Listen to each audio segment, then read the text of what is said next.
And let's talk the 2019 Reese's Senior Bowl.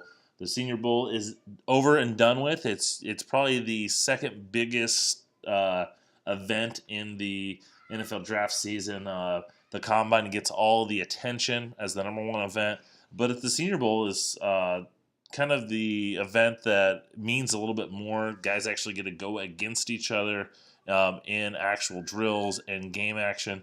And you see a lot of these guys get drafted. There's lots of guys that go to the combine and get drafted. I would say a vast majority of the Senior Bowl participants end up being drafted by NFL teams.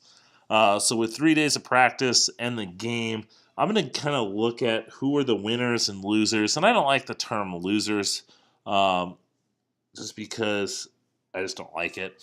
But the guys who kind of maybe hurt their stock or did improve it. And a lot of this it's not like, hey, this person had a great Senior Bowl. Boom, they're a first-round pick for me. They're a top 10 pick for me. A lot of it is either they solidified status, like last year, Darius Leonard came from Division II, and I remember watching him on tape, and I'm like, gosh, he looks like a different level athlete, yada, yada, yada.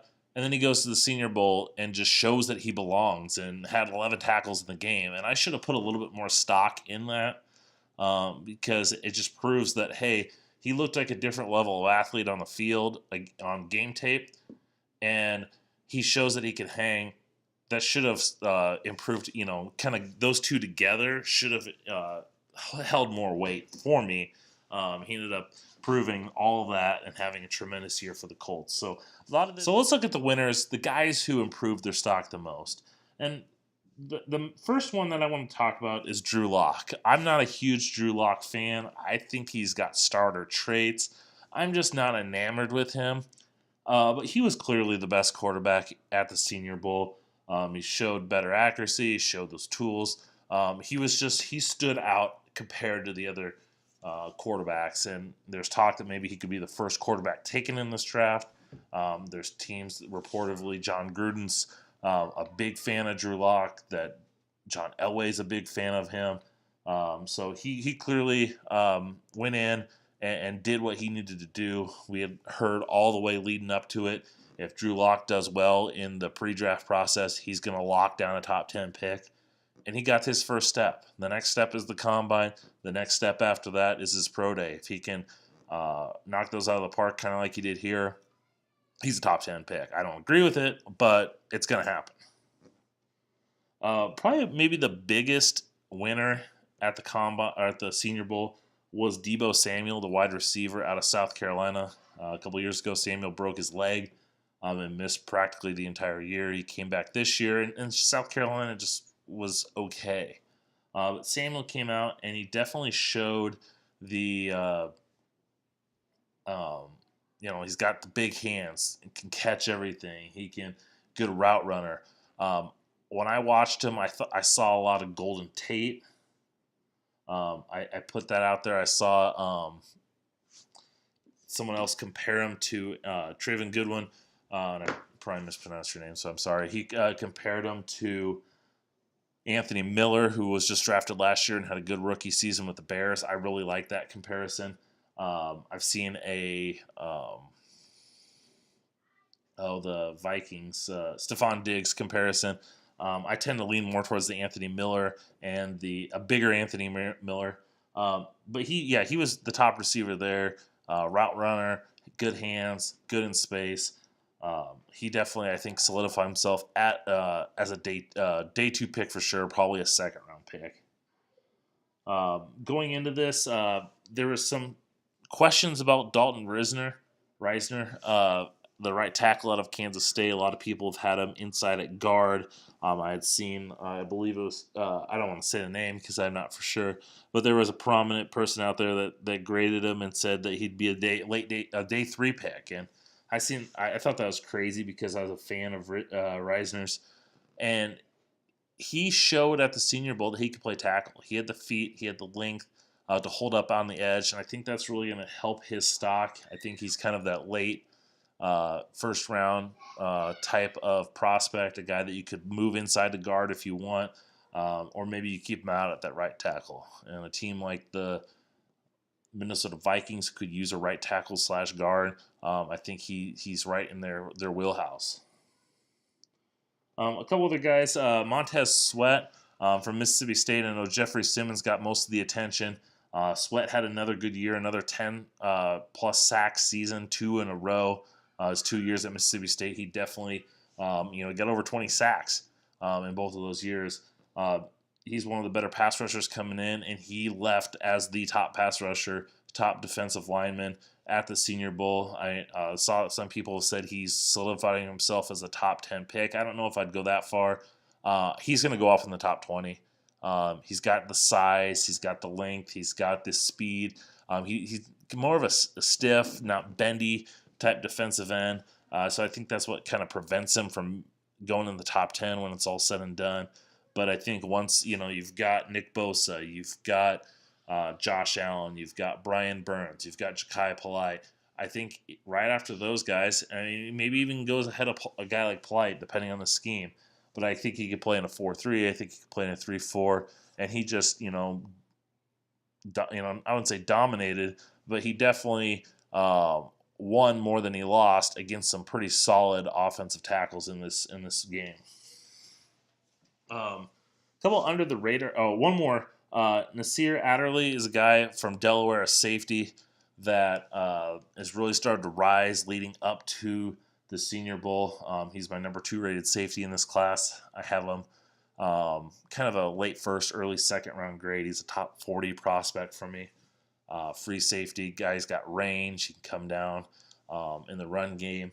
The thing about him is he kind of had a little bit of an up and down. I think when they played him as a nickel corner is when he struggled, but when they left him at safety, he really showed that he can play. And coming from Delaware, that's the big question.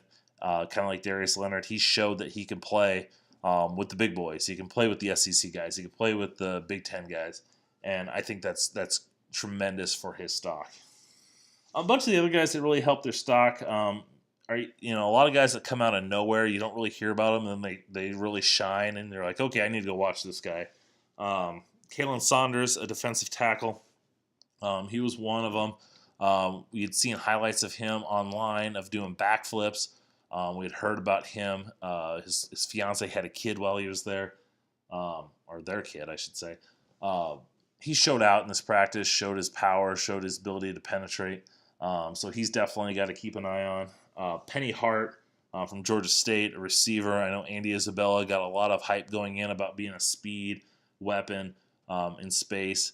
Penny Hart basically matched him there, but showed he had better hands. So he's someone to keep an eye on.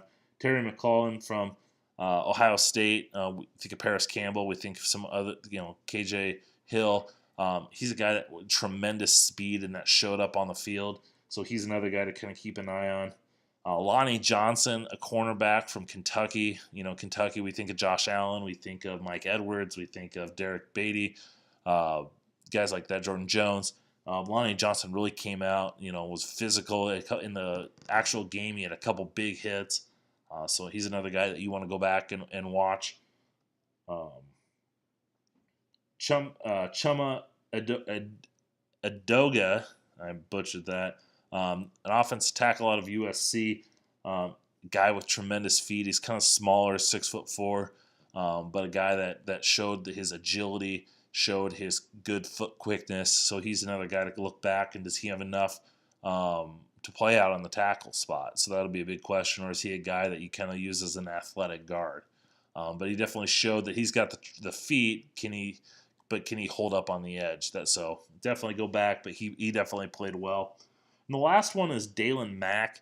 I did an article about Dalen Mack this summer as part of the 100 Days of NFL Draft Prospects. And Dalen Mack was a 5-star recruit that went to Texas Tech. He was supposed to be this next great Geno Atkins defensive tackle type prospect. And he really struggled at Texas A&M and never really put 2 and 2 together. He comes to the Senior Bowl and just dominates. He's built like a fire hydrant with burst and power.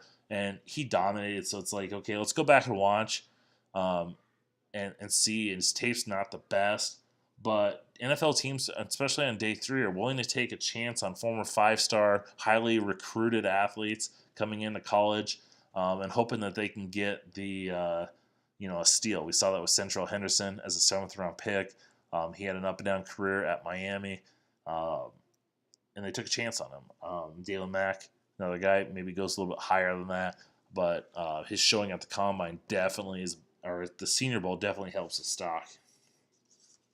Some of the guys who hurt their stock this week, basically all the quarterbacks other than Drew Lock. Jared Stidham did have a good week, but guys like Daniel Jones, Will Grier, Gardner Minshew, Ryan Finley. I mean, that was expected a lot out of Ryan Finley, but Daniel Jones and Will Grier were two bigger names. Daniel Jones was routinely mocked in the first round, top 15.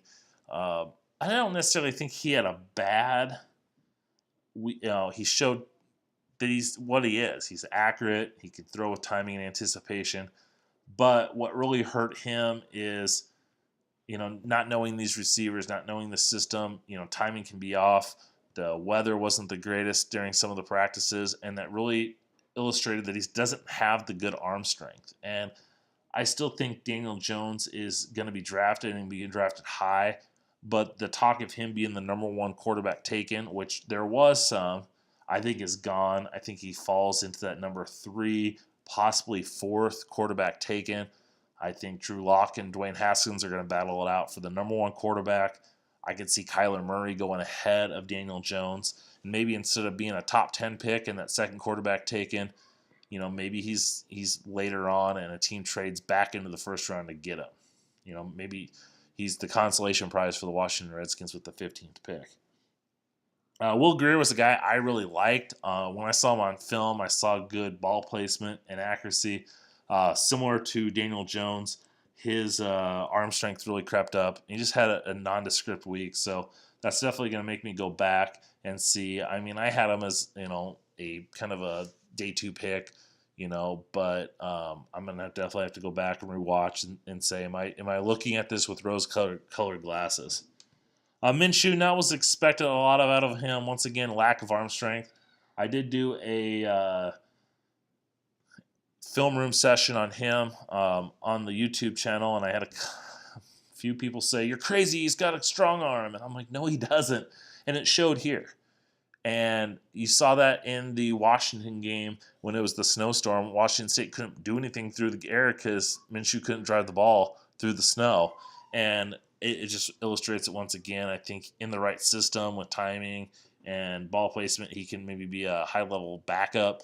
But I think this just illustrates that, as much intangibles as he has, and even though he's a pinpoint accurate thrower, you still need some arm strength. A couple of non-quarterbacks that didn't do well. Looking at pass rushers, Zach Allen was a guy that I was seeing just sky high in some mock drafts. I say sky high, like top 20.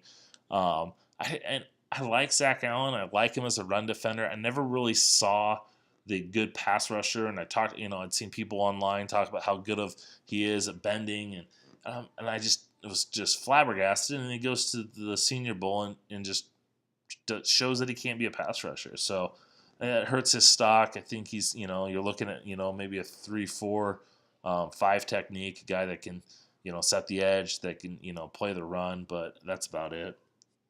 O'Shane Ximines was a guy that I saw minimal tape on him, and I liked his athletic ability. I remember watching, I'm like, gosh, he's a good athlete, but he doesn't really offer more than being athletic. And hey, he's from Old Dominion, maybe get him with an NFL team, develop some pass rushing moves. A lot of that showed up in a bad way at the Senior Bowl. He struggled to win one-on-one battles with offensive tackles. They were, faster, quicker guys were able to negate his athletic ability, and then he just lacked that power. So any first-round talk with him is probably gone after this point. Jalen Ferguson, same thing. He's height, weight, speed guy. Got some protection at Louisiana Tech, but he just once again struggled with these offensive tackles. Really kind of just wasn't able to do much. And the last guy I'm going to talk about was Texas cornerback Chris Boyd. I liked him this summer. Felt like he could be a shadow press man corner.